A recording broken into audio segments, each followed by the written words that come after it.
Welcome back to the Bentonville Beacon podcast. This is a bonus episode, and you may notice if you're watching on video today that we are not in our normal studio. In fact, today we're in Fayetteville, Arkansas, recording this episode live as a bonus episode at the Northwest Arkansas Startup Crawl.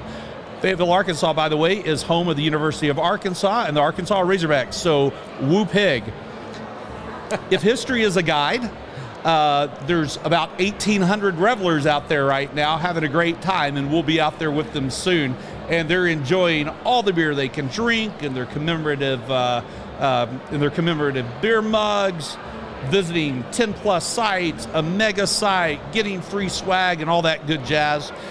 So you get the idea. So if you're not in Northwest Arkansas, come next year. It'll be worth the visit, and that's if you haven't moved here by then.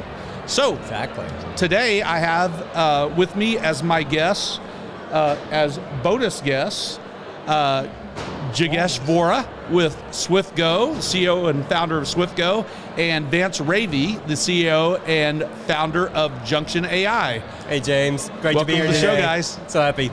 Thanks for having us. All right, so our audience is in for a treat because y'all have some really interesting backgrounds. So let's start with the easy question. Tell me what's up with you guys. Tell me about yourselves. Let's start with you, Vance. Oh, great. Thanks, James. A little bit about me. I've been in tech for over 20 years. I've sort of traversed around the world, living in about 7 or 8 different countries now, from Australia, New Zealand to Costa Rica and Panama and Brazil. And here I find myself today in Arkansas, and where I'm now living in Bentonville, which is pretty cool. And that's a bit of my story. Awesome. Yep. Jigesh? Not as interesting of a background living-wise, but started as a engineering background. Started my first company while I was undergrad, and now on to my third startup. Been living within the U.S. quite a bit places: Houston, New Jersey, New York, a little bit in Boston while I was doing my grad school up there, and now Arkansas is where I am currently. Love the place and super excited to be here. I didn't know we had that in common, that you've had 3 startups, or this is your third. I've had 3 as well in the past, and mature, aren't we? Experts in this now, right? Hey man, you're always learning, never exactly. expert. Isn't that great? It's an addiction, entrepreneurship, isn't it? Yeah, once you start, you can't stop, right? No, exactly. Jigesh, let's start with you this time. Sure. Tell us about your company and why you founded it. Tell us about SwiftGo. So SwiftGo is a smart card company, essentially. What we do is provide the retailers, especially supermarkets, with smart cards that allows them to kind of complement their scan and go apps, which is taking off now, and give them a balance from a shrinkage perspective, and allows the customers that are shopping within the supermarkets a much better and frictionless experience. Cool. Vance?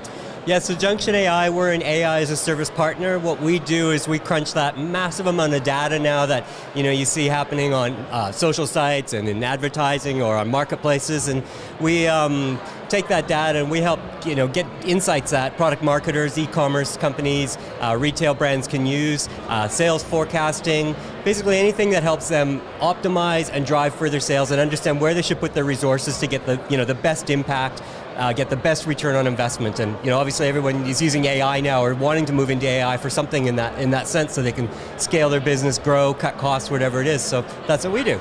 Great. All right, you both get A's for those answers. To get to an A+, you have to tell me why you founded your companies. Well, I founded my company because I've been, in the e-commerce sector now for a long time. It's always been one of my main interests. How do we transform that experience that we have from the physical to the digital, and then how do we do that in a successful way that makes people actually want to engage? At a previous company, we had a mountain of data, and so we didn't get into the AI thing because it was like, oh, this is so cool and trendy. It was like, we have a lot of data. How can we ever make sense of this data and actually use it then to, drive better decisions or change how we're going to, take an action or understand how we're going to make our strategy work? And it just was a natural thing to say, well, we're going to have to use machine learning to take advantage of all this data, and a lot of this data was images and text and reviews and things like that. So it's quite difficult data to work with, and AI was a natural tool to do that with. Very nice. Yeah, in our case, it was a pretty simple thing. There was a problem, and like everybody goes to a grocery store, more and more people were getting frustrated waiting in lines in grocery store. It's the number one reported issue from a frustrating in-store shopping experience perspective.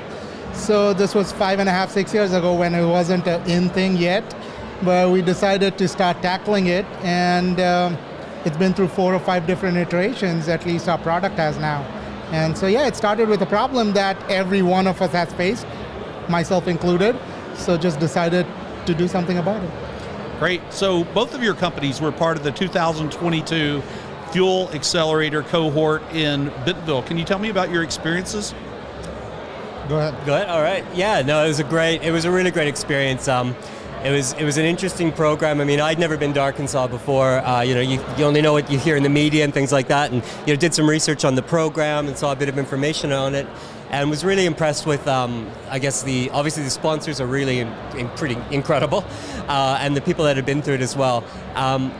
I was blown away by the quality of the business community that we got to work with, the mentors, the generosity of the time, and the diversity of experiences a lot of the mentors have. I mean, they've come from all kinds of different roles and all kinds of different companies, and they've seen organizations inside out, from sales through to the back end, supply chain, marketing, whatever it is. So for me, it was really sort of a pivotal moment for our company in understanding where we fit in and what value we can add, and how I can take advantage of this business community and to propel forward.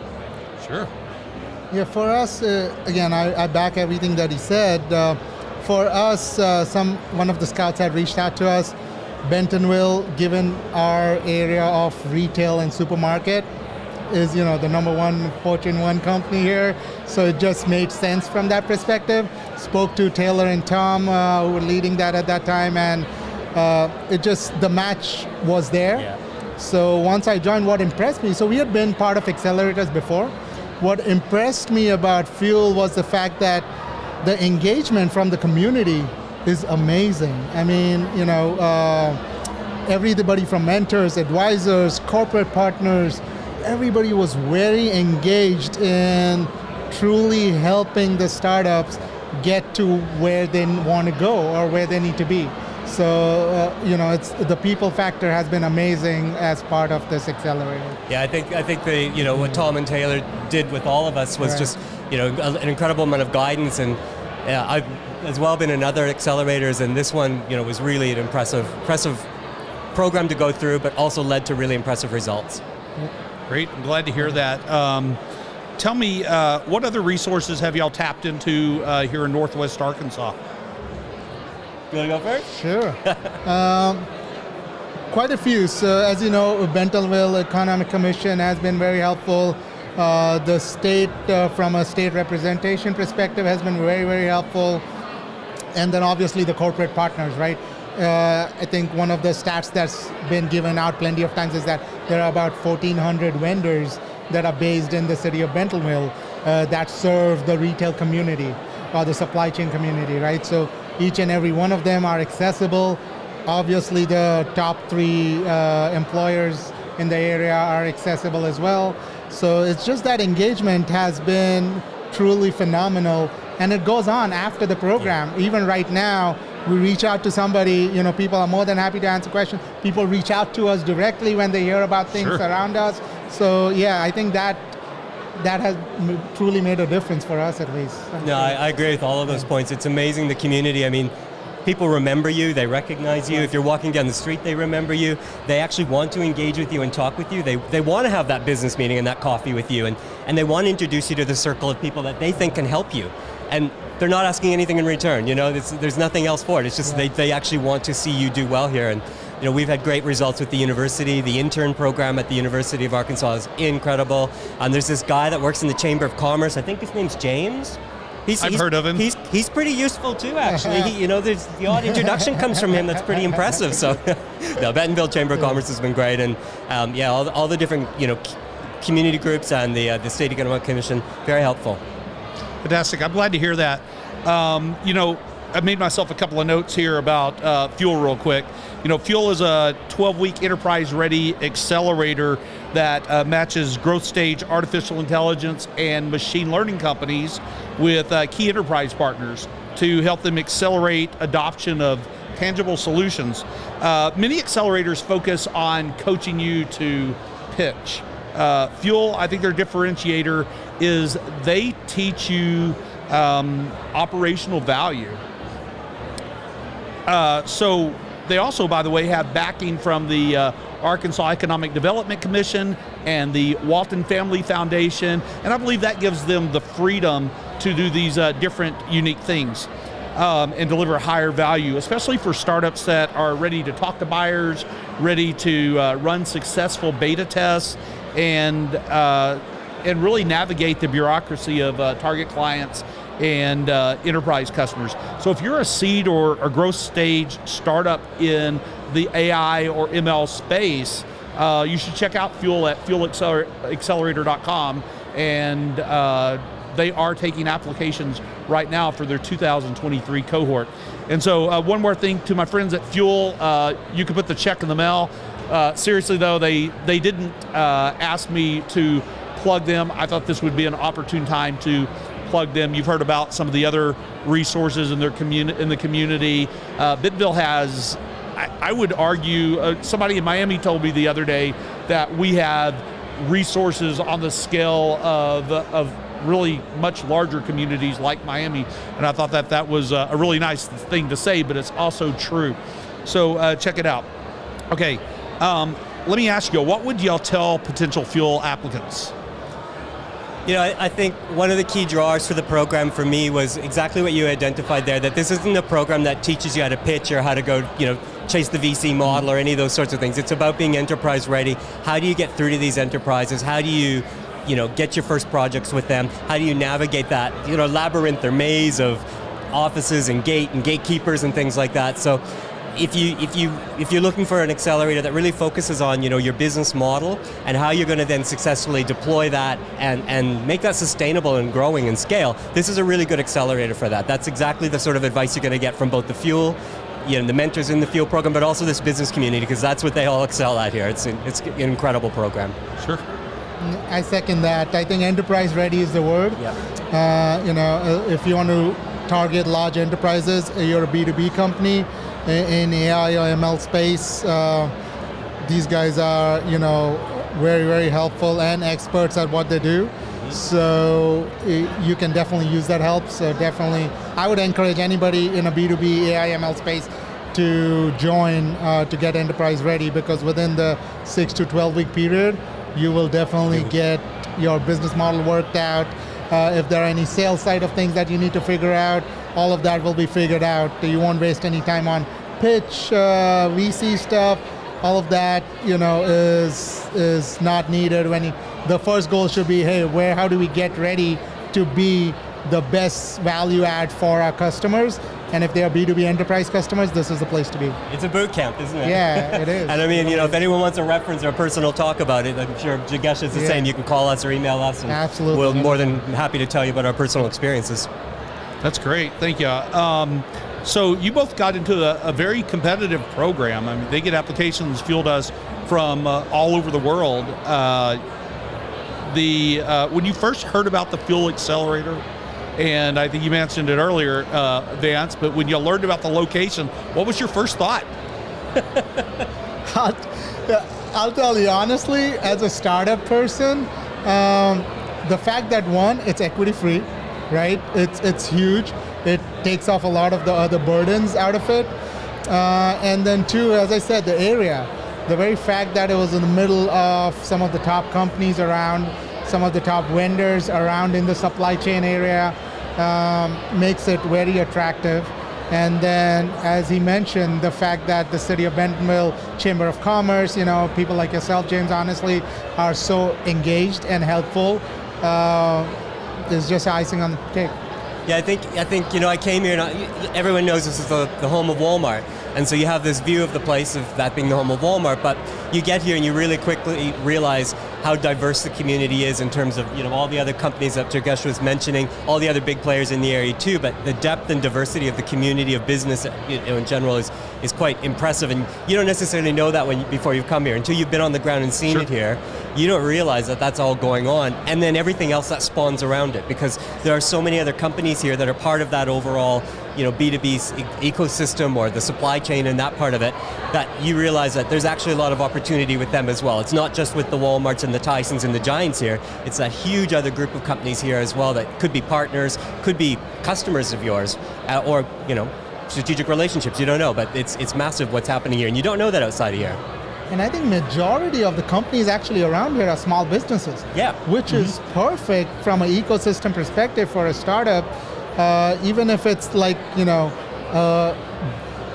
growth stage startup is the perfect place to be because you have the top fortune companies here, but you have this ecosystem of small businesses that you can partner up with and kind of, I guess, improve your overall value of your solution and to you the can customer. learn a lot too that you wouldn't otherwise get inside of. Exactly. You get to see it through their eyes and what they've had an experience, or maybe they've worked at Tyson's or Walmart or something like that.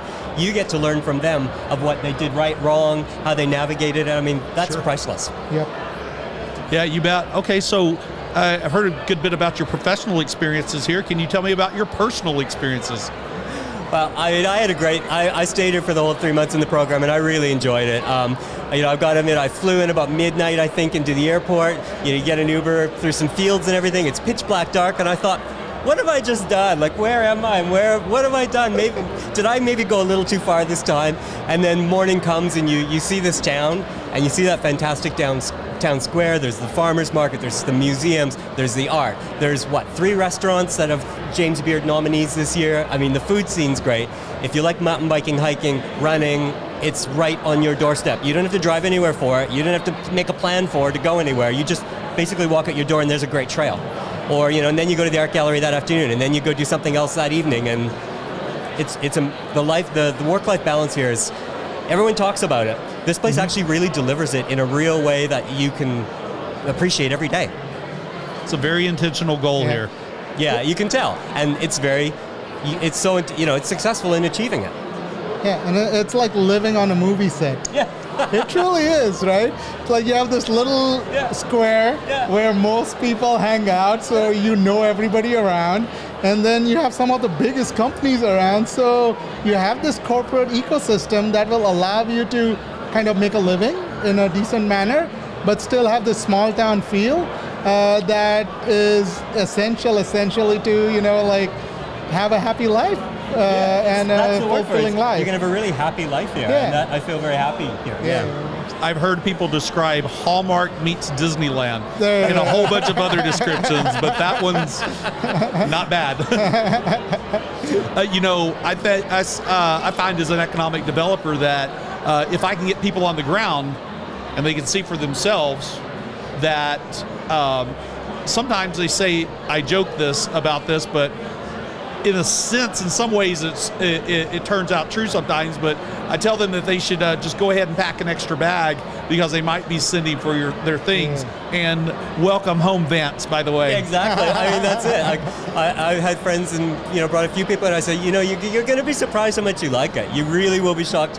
You're not expecting how much you're going to like it and how much you're going to appreciate it. And sure enough, by the end of a weekend visit, it's sort of like, wow, I cannot believe this. Right. It feels like a setup, right? It's so good that it actually feels like a setup. Yeah. It does. But it's real and it's true, and I can vouch for it. Yeah. I want to touch on a couple of the stats that y'all mentioned earlier. Bentonville's home to Fortune 1, but Fortune 73 and Fortune 315 are also on our doorstep in our neighboring communities. We have 1,400 plus vendors to Walmart in the region. We have a robust startup community with resources that rival the largest cities in the country. Still, 98% of our businesses are small businesses, and they're benefiting from one of the fastest growing cities and economies in the country. And it's no surprise then that Northwest Arkansas was just named for the 3rd year in a row as one of the most dynamic economies in the nation. And I didn't even mention the exceptional quality of life, a good bit of which y'all touched on. And then you add to that, it's not just retail. There's amazing things happening here in aviation and smart mobility and coming soon, flying cars. You didn't hear that. There are definitely folks who want to make that sort of thing happen. That's not a secret. There's things happening in healthcare and wellness, and I'm sure I'm leaving something off the table here, and it's absolutely amazing. So how should business leaders and remote workers be thinking about Bentonville and Northwest Arkansas and how they can capitalize on what's happening here? You know, it's I've been thinking about this quite a lot lately, and you see those articles in the paper now about, you know, Google's employees or Apple's employees or whatever now being asked to go back to the office, and the workers are revolting. They don't want to spend an hour commuting each way, and you know, even after spending that hour of commuting, they're spending God knows what on their apartments or houses, probably living in small places, probably no backyards, and none of the benefits, you know, that you might like otherwise when you consider work-life balance. I think employers need to think about how happy their employees are going to be and how much more productive they're going to be, how much more fulfilled their lives are going to be.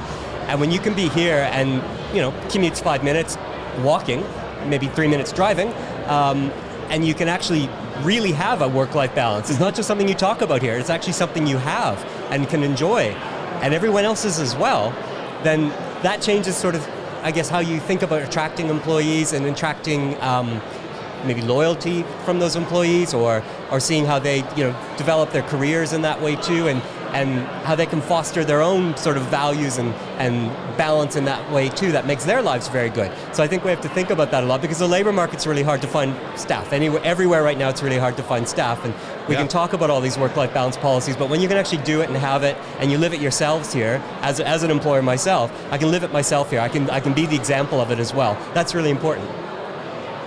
Yeah, again, second everything that he said, I would put it like, you know, it's all about the people. If you're starting a company, it's about the people, right? Whether it's your employees, whether it's the customers, you want to be around people who are happier. You want to provide for people, especially your employees, a much more happier ecosystem where they have a good work-life balance. And if you want a good mix of, you know, the advantages of urban life mixed with the advantages of the country living family life, this is the place to be, right? It has that small town feel with the big town benefits. That's a really good point, actually, yeah. Fantastic. So as we start wrapping up here, can you tell me what's next for SwiftGo, what's next for Junction AI? For us, we're chugging along. We do have a couple of large client names coming along this year. So we're working towards that, keeping our fingers crossed to get moving, and no other, you know, pandemics and other things stop us, hopefully. But yeah, company-wise, I think we're in a smooth stage now. We've been in business 5 years, so we're getting to a point where now people are believing in our idea. We're seeing the fruits of it out in the market. Wonderful. So we're optimistic and positive on that side. You know, a lot of similarities with where Jigesh is as well with our company. You know, we've really found our, you know, that product market fit and are able to start capitalizing on that now.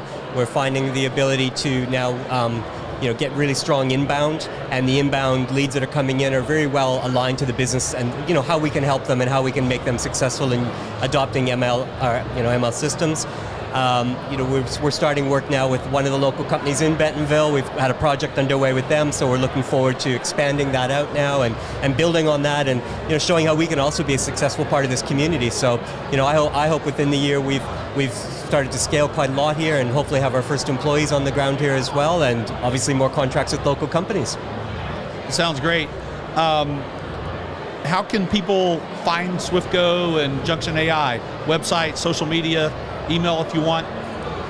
You can get to me at vance.reavie@junction.ai, or just go to the website, junction.ai, or check me out on LinkedIn, Vance Reavie. There's not many people in the world with my name, so you'll find me easily, and get in touch. I'd love to talk to you. How do you spell that? R-V-A-N-C-E, last name Reavie, R-E-A-V-I-E. Great. Same here, Jigesh Vora. You can email me at jigesh@swiftgo.com and find me on LinkedIn, or go to our website, www.swiftgo.com, and fill out a form. We'll be happy to reach back out. Links are below. Is that how you say it? There you go. Just for the spelling challenge, your spelling bee is sure. Jigesh. How do you spell your name? Jigesh, and last name is V as in Victor, O-R-A. All right. What should I have asked you that I did not? How many beers I've had? Just kidding. Well, hopefully a lot more after this. No, it's been fun. I think we hit most of the points. It was a good chat. You haven't asked about what type of mountain bike I have and how many miles I did this morning. Oh yeah, please. There you go.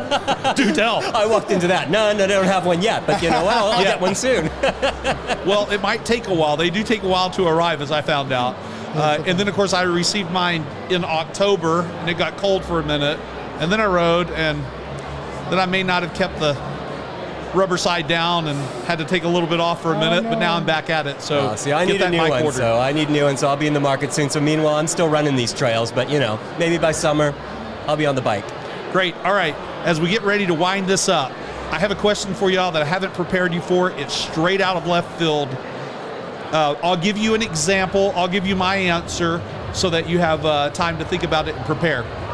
If you had a superpower, and that superpower came with a limitation, what would the superpower and limitation be? So here's mine. Mine would be that if I were watching a sporting event on TV, perhaps one of Arkansas's recent, the Razorbacks' recent games in the tournament, I could pick up my remote and press a button and it would transport me right into the game.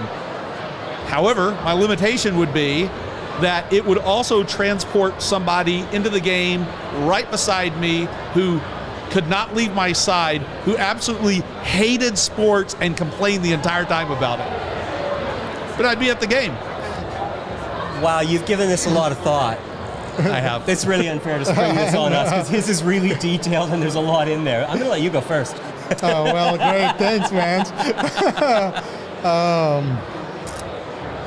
Interesting question. I would say, I guess, again, this is just off the cuff, I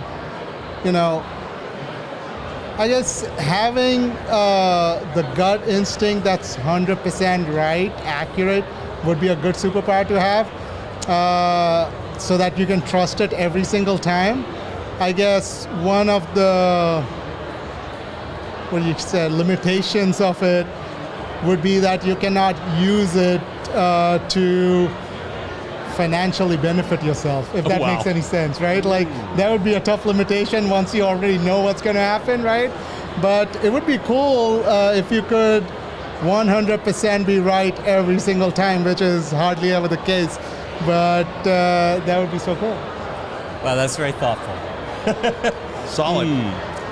Maybe I would have a superpower just to transport myself to wherever I wanted to be, like, sort of like they do on Star Trek or stuff like that. Just like instantly transport myself so I can be wherever I need to be, wherever I want to be. The weather's better somewhere else, or, I want to be at an event or something like that. Bang. Limitation would be that, that as long as I got a beer in my hand, like right now, I can't leave. Beer won't transport with me. Well, that is a limitation. That's pretty solid. I don't know. I think you have worked a loophole in there and made something good out of it. I didn't say I couldn't take whiskey. Okay, that's great. Jigesh, Vance, thank you for joining me today and our audience. Hey, to the audience, if you like what you heard, subscribe to the Bentonville Beacon podcast on your favorite platform, or visit us at bentonvilleeconomicdevelopment.com. And hope you'll come back next week to hear more about Bentonville and its businesses and business leaders in Northwest Arkansas, where you get more of what you want and less of what you don't. Thanks. See you next week.